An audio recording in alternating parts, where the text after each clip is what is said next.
Buenas tardes, bienvenidos al Almuerzo con Líderes. Hoy vamos a hablar de lo que hay detrás del fútbol. Muy oportuno el tema porque acaba de renunciar el presidente de la FIFA, el señor Blatter, y es el tema de la FIFA y la crisis del escándalo, lo que nos ha llevado a invitar a Andrés Dávila, director del Departamento de Ciencia Política de la Universidad Javeriana, que ha trabajado mucho el tema del fútbol y la política, y Antonio Quiñones, director de investigación de la Escuela de Política de la Universidad Sergio Arboleda, que ha trabajado mucho sobre las políticas públicas en materia de deporte. Lo que queremos es mirar qué hay detrás de todos estos escándalos. Hay personas que dicen que el fútbol es una feligresía parecida a la de la religión y que la iglesia puede tener su par en la FIFA, con los problemas que eso implica, porque si tenemos este escándalo es porque detrás del negocio del fútbol hay cientos de millones de fanáticos dispuestos a dar cada vez más atención y a pagar por esa afición, lo que ha creado un hecho de entretenimiento enorme. Tiene implicaciones de todo tipo. Vamos a mirar el poder del fútbol, el tema de la mundialización del fútbol, un poco de su historia y entender este escándalo, qué implicaciones tiene en materia de geopolítica, y sobre todo pensar en materia de opinión pública. Semejante boom, esto se mantendrá, irá a desaparecer, y qué implicaciones tiene. Entonces, si quieren, empecemos por el tema de la FIFA. Me decía Andrés que tal vez una pregunta importante para hacerse es ¿qué es la FIFA? No tenemos muy claro qué es en términos reales, sabemos formalmente qué consiste, pero ¿qué es la FIFA, Andrés? Bueno, yo no tengo una respuesta final. Para mí es una mezcla muy rara entre una multinacional con un enorme poder y presencia en todo el mundo, con un manejo de unos recursos muy importantes, pero a la vez me parece que opera como un organismo internacional que, digamos, es capaz de retar a los estados en términos de quién tiene más poder. Y en ese sentido, digamos, creo que es una mezcla interesante entre ambas cosas, ¿no? Multinacional, organismo internacional. Sí, uno no sabe si es privado o si es multilateral. Por ejemplo, en Fórmula 1 se sabe que eso es una organización que maneja un señor, que es una empresa privada, que el señor que lo maneja es muy rico, pero acá estamos hablando desde del fútbol de países, entonces se parece más a unas Naciones Unidas. Sí, claro, porque son federaciones. De hecho, la definición Federación Internacional de Asociaciones de Fútbol, en este caso hablamos de 210 países, ¿no? Y con un mecanismo pues que está ahorita en cuestión de selección. Fíjese que la votación es una federación, un voto, una democracia que tiene que ver con el proceso de mundialización del fútbol, que no es tan antiguo.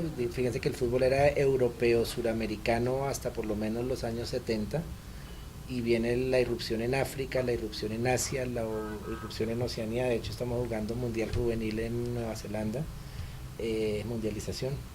Y entonces pues los presidentes de la FIFA muy hábilmente, como buenos políticos, pues tienen votos de aquellas federaciones, de aquellas asociaciones, de aquellas confederaciones que más países tienen, y ahí aseguran su elección. Pero acaba de pasar un hecho que suena a cisma, ¿no?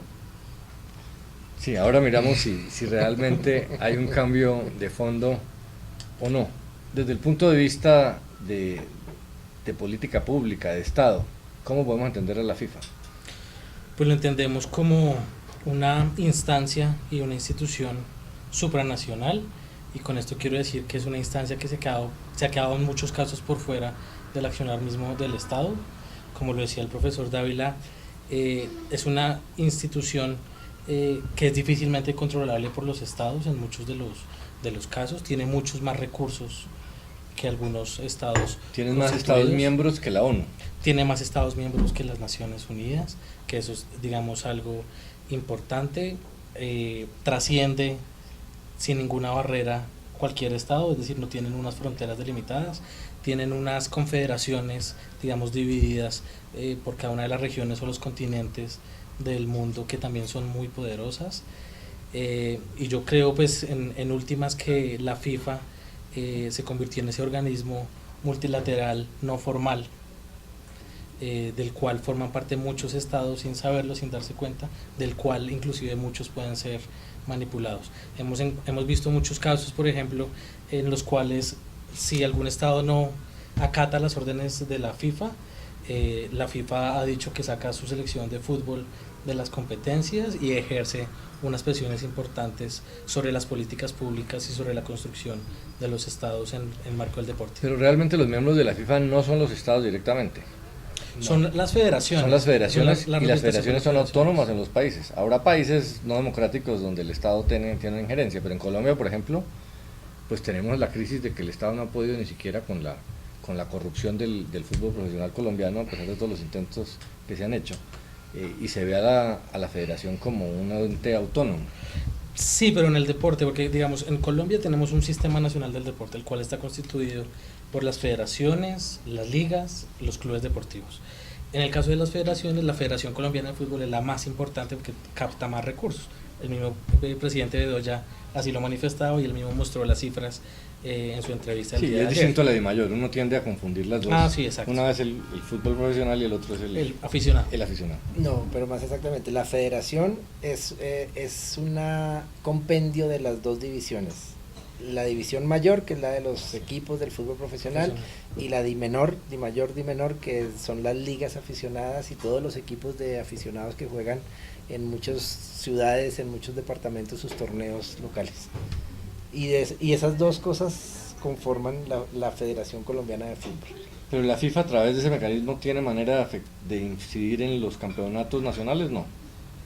Sí, ellos, digamos, hay como una regulación que se impone, es decir, hay mucha autonomía para organizar cosas, pero por ejemplo, hay unos torneos que son organizados por la FIFA y que en este momento los torneos nacionales se tienen que totalmente subordinar en fechas, en manejos, en posibilidades de viaje de los jugadores a esa reglamentación FIFA.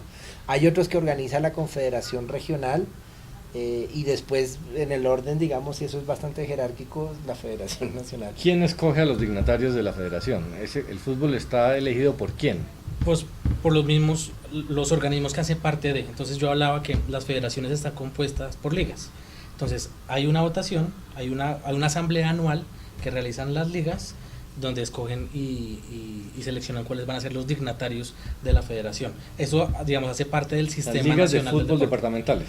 Exacto, entonces hay una liga de cada departamento y ellos seleccionan cuál va a ser el presidente de la federación. ¿Y funciona la misma lógica política de la FIFA a nivel mundial, a nivel nacional? Sí.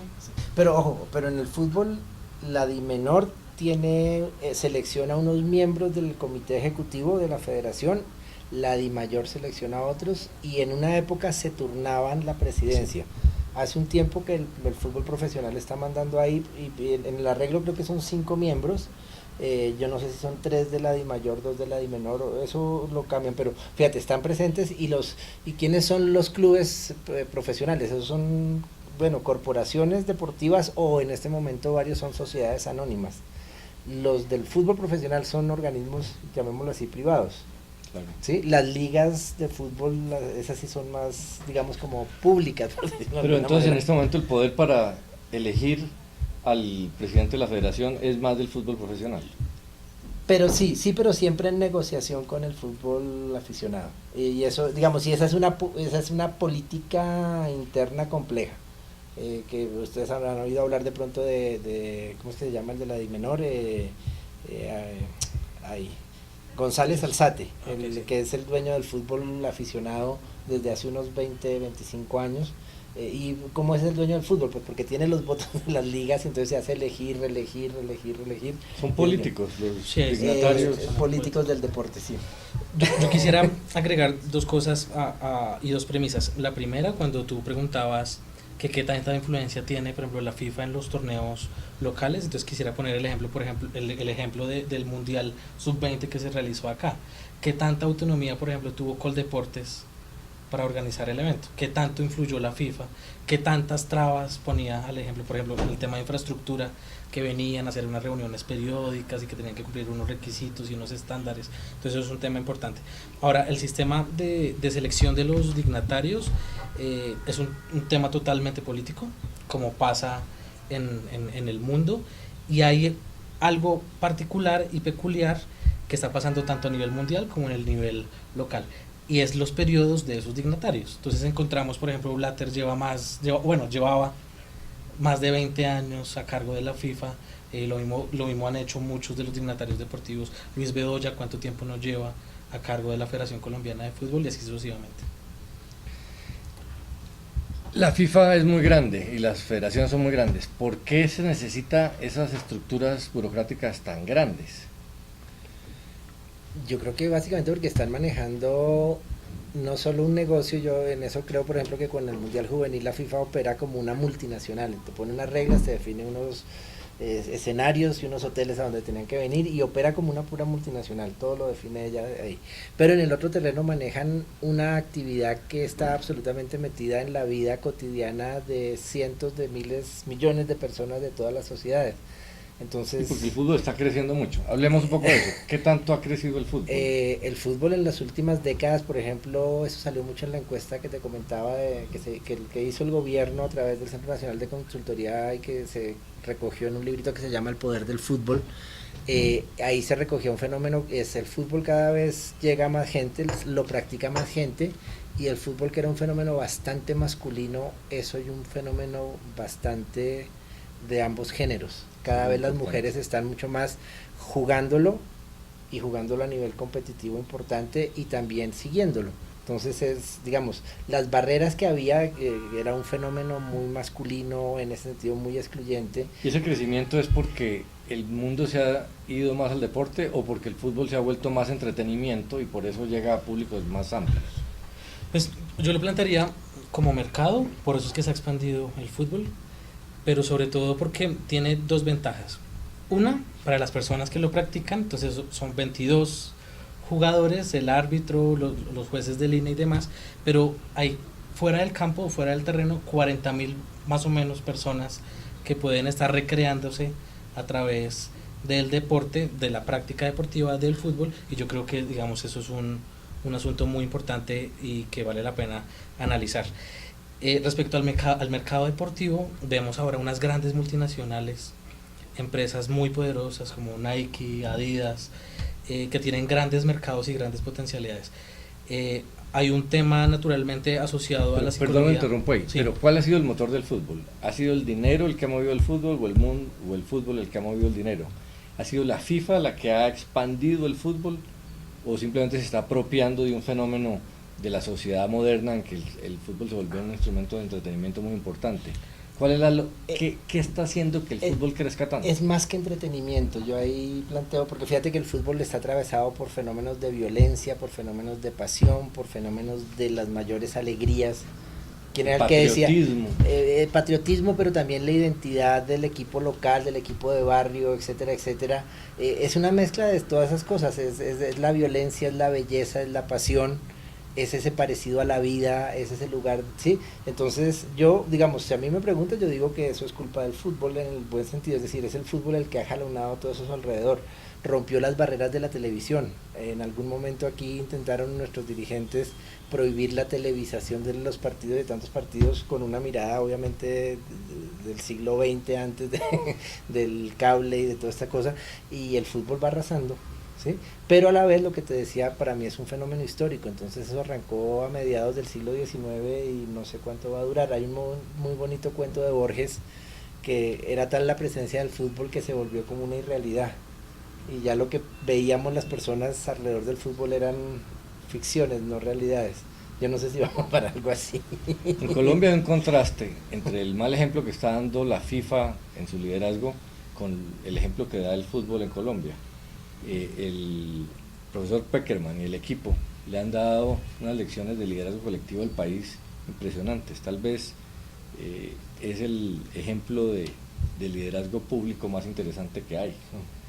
Peckerman, el hombre humilde, que lo que hace es motivar a todo un equipo, y un equipo que lo que hace es motivar a toda una sociedad, la une, la inspira. Entonces es muy interesante ver cómo en Colombia el fútbol es un factor muy positivo, mientras estamos viendo el tema del Estado. Pero lo que está pasando con la FIFA es un poco lo que le está pasando a la Iglesia, a los países, a los gobiernos, que es los estados, las instituciones, las burocracias perdiendo credibilidad, siendo arrasadas por el clientelismo y la corrupción, y perdiendo apoyo. Entonces la pregunta es, vamos tema del cisma, con la renuncia de Blatter, ¿qué está pasando? ¿Podemos hablar de una primavera del fútbol donde los ciudadanos van a tomar más poder y se van a caer los déspotas? O, como diría Putin, el presidente de Rusia, aquí lo que hay es el imperialismo tumbando a Blatter, porque el próximo mundial va a ser en Rusia y Putin va a utilizarlo para limpiar su imagen internacionalmente. Entonces la dimensión geopolítica del fútbol es cada vez mayor, pero pues el deporte lo ha tenido siempre. Pero un poco la pregunta es, ¿esta caída de Blatter será un cisma, abrirá una primavera de renovación, o es tal el dinero, es tal la devoción, es tal la complejidad que no hay manera de verdad reformar el fútbol? Pues yo creo que existe una estructura lo suficientemente fuerte desde el punto de vista institucional y desde el punto de vista de quienes participan de ella, que Blatter sale y ya mañana o hoy mismo tendrán que nombrar a un nuevo presidente y la elección va a ser dentro de esos mismos presidentes de las federaciones.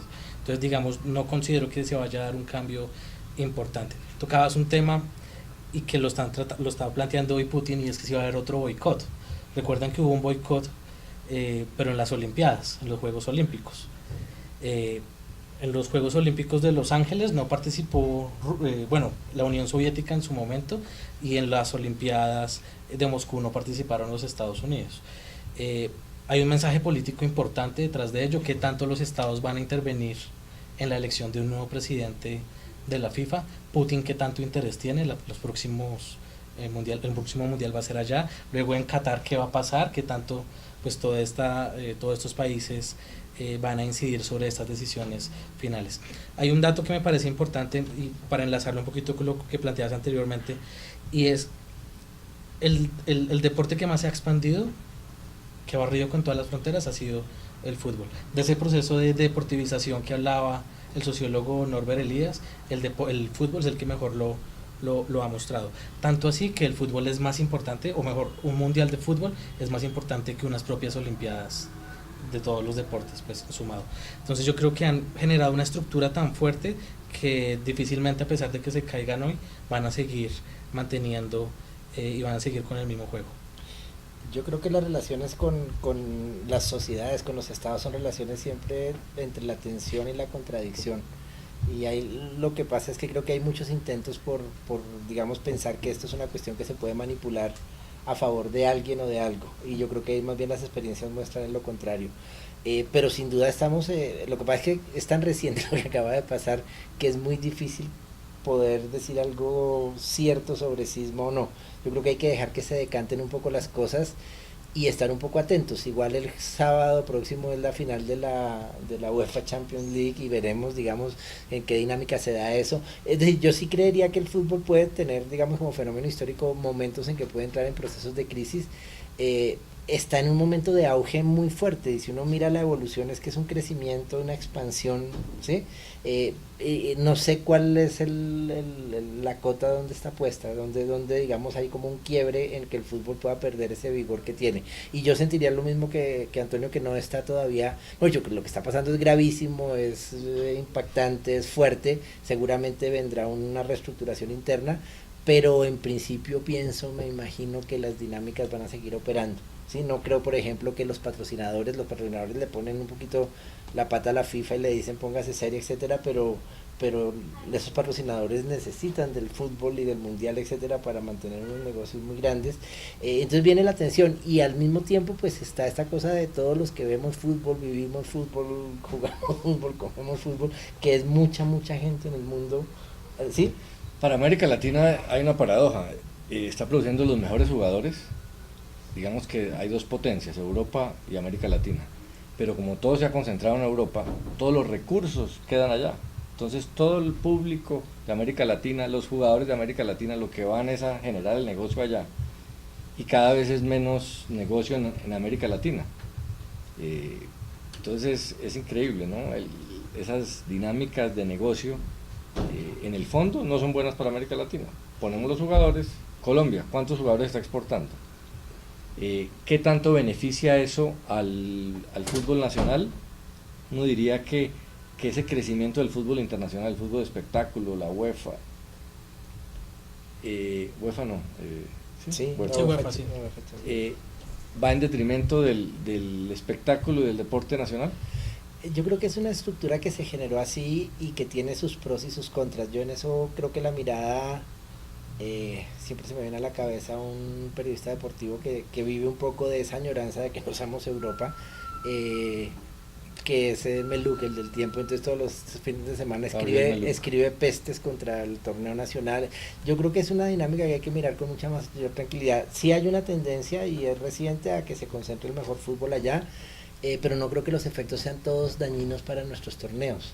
¿Sí? Y si tú miras los torneos nacionales, claro, por ejemplo, lo de Argentina, Uruguay han perdido mucho, pero la dinámica de los torneos nacionales sigue siendo importante y lo acabamos de vivir. Es decir, estamos en toda la crisis y sin embargo las finales aquí se juegan y mañana habrá lleno en Medellín y en Cali. Ese crecimiento de equipos en Colombia, que está pasando un poco la explosión mundial acá. Ya no se sabe uno los nombres de algunos equipos. Por lo mismo, porque eso se logró mantener como clubes muy cerrados, pero hay unas dinámicas sociales que están pidiendo, fíjate lo importante que fue para Nariño y para Pasto meterse en el torneo profesional, y fue una mirada política muy inteligente de Antonio Navarro cuando era alcalde de Pasto, ¿sí? Y uno diría, bueno, eso significa que el país ya no se puede contener en los 14 equipos que fueron mucho tiempo, sino que necesita ampliarse y traer entonces que el equipo de Montería, que el equipo de Los Llanos, que el equipo, ¿sí? Ahora, reproduciendo nuestra propia lógica, el fútbol en Colombia ha estado muy atravesado por el tema del narcotráfico, etcétera, etcétera, pero eso que por ejemplo mencionabas tan bonito de Peckerman se vivió también en los 90s con Maturana. En eso tenemos una memoria corta porque pensamos que lo de Maturana era todo horrible. No, Maturana hizo raramente un ejemplo parecido de en un momento muy difícil una selección que jugaba y ganaba jugando bonito, y daba un ejemplo también. Esta gana mucho más. Lo que yo no quiero, o mejor dicho, tocará analizarlo es cuando no gane, a ver cómo reaccionan Ojalá los no le pase a colombianos. Peckerman la historia triste que le tocó a Maturana, ¿no? Que ahora solo se recuerda de lo malo, y fue muy importante. Sí, pero lo que pasa es que el fútbol, ahí es donde digo yo la independencia del fútbol, pues a veces se gana y a veces se pierde. Fíjate España es semejante selección, semejante campaña, y le tocó perder. Lo que pasa es que no hicieron drama, ¿no? ¿Y qué explica que España, que es el país pequeño de Europa, sea la potencia futbolera? ¿Es más los empresarios? Porque hay el mismo nivel de fanaticada. Es el presidente que el presidente del Real Madrid ha tenido más visión de negocios y ha manejado mejor el negocio. ¿Qué será? Pero no solamente es el fútbol.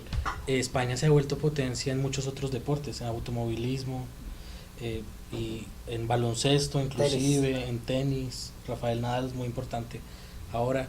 Entonces no solamente es fútbol. Ahora, naturalmente se han concentrado muchos recursos, muchos patrocinadores muy importantes que están invirtiendo sumas impresionantes, astronómicas, pero yo plantearía, digamos, o cambiaría la moneda diciendo qué tan importante es el fútbol para los estados, no qué tan importante es el estado para el fútbol, ¿cierto? Que creo que esa es la visión contemporánea y lo que estamos viviendo hoy. Pues hay personas que dicen que a la reelección del presidente Santos le favoreció el clima de opinión generado por el éxito del fútbol, ¿no? Claro, el fútbol genera mucho sensación de optimismo o pesimismo. ¿Qué podría ser comparable en términos de generar pasión, patriotismo, de juntar a la gente? Tal vez no hay nada en el mundo, ¿no? No, y ese es su poder. La religión hasta hace un tiempo, pero no por lo menos la que vivimos nosotros hoy, ¿no?